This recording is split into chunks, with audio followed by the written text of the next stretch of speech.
আজ স্বামী বিবেকানন্দের জন্মদিন উপলক্ষে গয়েশপুর শহর তৃণমূল মহিলা কংগ্রেসের ব্যবস্থাপনায় অনুষ্ঠিত হল বৃক্ষদান কর্মসূচি।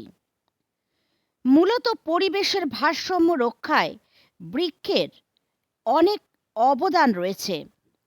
ঠিক সেই কারণেই গাছ লাগান প্রাণ বাঁচান এই স্লোগানকে সামনে রেখে গয়েশপুর শহর তৃণমূল মহিলা কংগ্রেসের ব্যবস্থাপনায় এই বৃক্ষদান কর্মসূচির আয়োজন।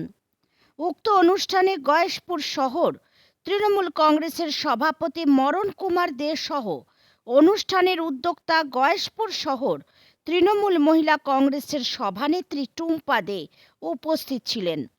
আসুন শুনে নি কি জানালেন তিনি এই অনুষ্ঠান বিষয়ে। ব্যুরো রিপোর্ট, এনএন বার্তা।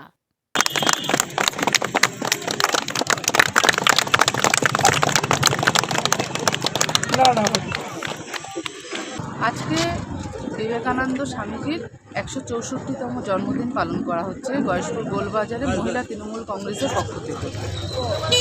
এখানে আমরা সাধারণ মানুষের হাতে বৃক্ষদান করা হবে, এই অনুষ্ঠান আজকে এখানে কর্মসূচি পালন করছি আমরা। স্বামী বিবেকানন্দ সবার মনে, সবাই আত্মায়, তার স্মৃতি, তার যে আজকে জন্মদিন, সেই আনন্দে আজকে আমরা বৃক্ষদান করছি প্রত্যেকটা সাধারণ মানুষের হাতে।